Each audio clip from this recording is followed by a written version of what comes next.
अस्सलाम वालेकुम guys, hope you are doing great. मैं Shiraz Jamwana. If you don't know me तो मैं एक इमिग्रेशन कंसल्टेंट हूँ और स्टडी वीज़ा कंसल्टेंट हूँ और कोरिया में तकरीबन 6 साल से मुकीम हूँ। तो काफ़ी टाइम बाद, तकरीबन 3-4 मंथ बाद मैं ये वीडियो बना रहा हूँ और मुझे लगा कि यार इस चीज़ की ज़रूरत है। तो इसका टॉपिक है कि आपको कोरिया में यूनिवर्सिटीज़ के एडमिशन के लिए ग्रेजुएशन, मास्टर या पीएचडी के लिए या फिर स्कॉलरशिप के लिए, प्रोफेसर स्कॉलरशिप के लिए या फिर जीएसके वाली स्कॉलरशिप के लिए किसी भी स्कॉलरशिप के लिए मीन के कोरिया में एडमिशन के लिए आपको कौन कौन से डॉक्यूमेंट्स चाहिए और आपने कैसे वो डॉक्यूमेंट्स अटेस्टेशन करवानी है। आज की वीडियो इस बात पे हम फोकस करेंगे। आप लोगों को ईजी तरीके से समझाने के लिए मैं डॉक्यूमेंट्स को 3 कैटेगरीज में डिवाइड करूंगा। सबसे पहले मैं एजुकेशनल डॉक्यूमेंट्स रखूंगा, दूसरे नंबर पे हम आईडी के डॉक्यूमेंट्स रखेंगे, आइडेंटिटी डॉक्यूमेंट्स, और तीसरे नंबर पे मैं बात करूंगा फाइनेंशियल डॉक्यूमेंट्स के बारे में। अभी हम बात करते हैं एजुकेशनल डॉक्यूमेंट्स की। एजुकेशनल डॉक्यूमेंट्स में जो कैटेगरीज हैं वो है 2, एक है डिग्री और एक है ट्रांसक्रिप्ट, मतलब जिसे हम मार्कशीट कहते हैं। आपने रिसेंट 2 एजुकेशंस जो आपकी क्वालिफिकेशंस हैं, आपने उनकी जो मार्कशीट है और डिग्री है वो आपने शो करनी है। मीन कि अगर आप पीएचडी के लिए अप्लाई करना चाहते हैं तो फिर आपके पास मास्टर्स की मार्कशीट और उसके बाद जो ग्रेजुएशन है आपकी, बैचलर्स है आपकी, उसकी मार्कशीट होनी चाहिए। अगर आप इस तरह अगर आप मास्टर्स में अप्लाई करना चाहते हैं तो फिर आपकी एफएससी और उसके बाद जो आपका है बैचलर्स आपकी, उसकी डिग्री चाहिए। अगर आप मतलब कि ग्रेजुएशन के लिए अप्लाई करना चाहते हैं, बीएस प्रोग्राम के लिए अप्लाई करना चाहते हैं तो फिर आपकी मैट्रिक और 12वीं की जो मार्कशीट और डिग्री है वो होगी।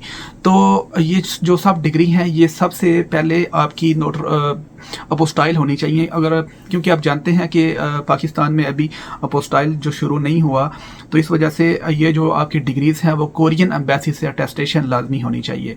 तो इसका ये तरीकाकार है कि आपने डॉक्यूमेंट्स के 3 सेट करवाने हैं। मीन के आपने अपनी डिग्रीज और जो है ट्रांसक्रिप्ट, आपने इनके 3 फोटोकॉपीज़ करवानी है या कलर कॉपीज़ करवानी है। इसके बाद आपने अगर आपके पास डिग्री नहीं है, अगर आपकी बैचलर डिग्री नहीं है, अगर आप बैचलर के लिए अप्लाई करना चाहते हैं तो फिर मैट्रिक और एफएससी की डिग्री है वो सबसे पहले आपने अपने बोर्ड से अटेस्टेशन करवानी है। बोर्ड वाले आपको एक लेटर देते हैं, लेटर को आपने लेके आईबीसीसी में अटेस्टेशन करवानी है और फिर आपके पास मोफा से अटेस्टेशन होगी। मोफा मतलब फॉरेन अफेयर्स, और उसके बाद कोरियन एम्बेसी से। तो ये आप खुद नोट कर लें कि ये 3-4 जगह से अटेस्टेशन करवानी है, जो कि थोड़ा बहुत लंबा प्रोसेस है। इस वजह से अगर आप बाहर जाना चाहते हैं तो मतलब कि यूरोप में भी आपके डॉक्यूमेंट्स चलते हैं और कोरिया में भी आपने अपने डॉक्यूमेंट्स ही सेंड करने होते हैं। तो इस वजह से आप इस चीज़ को नोट रखें कि ये तकरीबन 3 महीने का प्रोसेस है। तो इस वजह से आप 3 महीने पहले ये शुरू करें। मीन के जो तीनों सेट्स हैं वो आपके कोरियन एम्बेसी से अटेस्टेशन होनी चाहिए। अगर हम बात करें कि बैचलर्स की या फिर मास्टर्स की, तो फिर आपने इनकी जो फोटोकॉपीज़ हैं वो आपने सबसे पहले HEC से अटेस्टेशन करवानी है। देन फिर आपको जाना पड़ेगा मोफा और देन कोरियन एम्बेसी। तो इस तरह की आपके ये जो तीनों डॉक्यूमेंट्स हैं, 3 सेट्स हैं, वो अटेस्टेशन हो गई। अभी हम बात करते हैं आईडी डॉक्यूमेंट्स के बारे में। आईडी डॉक्यूमेंट्स में सबसे पहले आपकी FRC है, दूसरे नंबर पे आपका अपना आईडी कार्ड और पासपोर्ट है, तीसरे नंबर पे आपका पेरेंट्स का आईडी कार्ड या पासपोर्ट है। तो अगर आपके पेरेंट्स का पासपोर्ट बना हुआ है तो वेल एंड गुड। अगर आपका उनका पासपोर्ट नहीं बना हुआ तो आईडी कार्ड भी चलेगा। मीन के आईडी कार्ड इंग्लिश वाला हो तो चलेगा। अगर कोई भी डॉक्यूमेंट्स आप उर्दू में यूज़ कर रहे हैं तो आपको वो ट्रांसलेशन करवानी पड़ेगी उसकी। तो इनकी भी 3 सेट्स होने चाहिए और ये तीनों नोटराइज होने चाहिए। इनको आपने मोफा वगैरह से टेस्टेशन नहीं करवाना। जस्ट सिंपली आपने अपने कोर्ट्स में जाना है, जो आपकी डिस्ट्रिक्ट कोर्ट्स हैं, अदालतें हैं, ठीक है, आपने उनमें जाना है। वहाँ पे किसी फोटोकॉपी वाले से या किसी लॉयर से आप वहाँ पे आप सिंपली 100-200 वो एक फोटोकॉपी का लेते हैं और वो स्टैंप लगा देते हैं। आपने नोटराइज करवाने हैं ये डॉक्यूमेंट्स। इनके भी 3 सेट्स होने चाहिए। आपने जो आपने एजुकेशनल डॉक्यूमेंट्स आपने वो करवाए थे वहाँ से कोरियन एम्बेसी से अटेस्टेशन, उनको भी आपने नोटराइज करवाना है। आप ये देखें कि आपने आईडी डॉक्यूमेंट्स को भी नोटराइज करवाना है और दूसरे नंबर पे आपने जो एजुकेशनल डॉक्यूमेंट्स है आपने इनको भी नोटराइज करवाना है। तीसरे नंबर पे हमारे पास आता है फाइनेंशियल डॉक्यूमेंट्स। फाइनेंशियल डॉक्यूमेंट्स में सबसे पहले हमारे पास आती है बैंक स्टेटमेंट। बैंक स्टेटमेंट आपको एडमिशन के लिए भी चाहिए और वीज़े के लिए भी ऑफ कोर्स चाहिए। एडमिशन के लिए आपको कितनी बैंक स्टेटमेंट चाहिए, वीज़े के लिए कितनी बैंक स्टेटमेंट चाहिए, वो ये सब इन्फॉर्मेशन जो है वो मेरी पुरानी वीडियोस में मौजूद है, तो आप उनको चेक कर सकते हैं। ठीक है। और एवरेजली अगर मैं रफ बता दूं तो फिर एडमिशन के लिए तकरीबन 16 मिलियन कोरियन वान बैंक स्टेटमेंट आपको चाहिए। अगर आपको वीज़े के लिए बैंक स्टेटमेंट चाहिए तो कम से कम 60 लाख पैसे वहाँ उसमें होने चाहिए। बैंक स्टेटमेंट कैसे बनानी है ऑलरेडी डिटेल में एक वीडियो मौजूद है, आप वो देख सकते हैं। तो बैंक स्टेटमेंट जो है ये आपने 3 सेट लेने हैं। मीन के आपकी जो बैंक स्टेटमेंट अगर आपकी न्यू है तो मैटर नहीं करती। यूनिवर्सिटी में एडमिशन के लिए आपको बैंक स्टेटमेंट चाहिए, जस्ट उनको एक लेटर दिखाना है जिसके ऊपर लिखा होना चाहिए कि इस वक्त आपके जो अकाउंट में इतने पैसे पड़े हुए हैं, और वो जो लेटर है वो साइन होना चाहिए और स्टैंप होना चाहिए।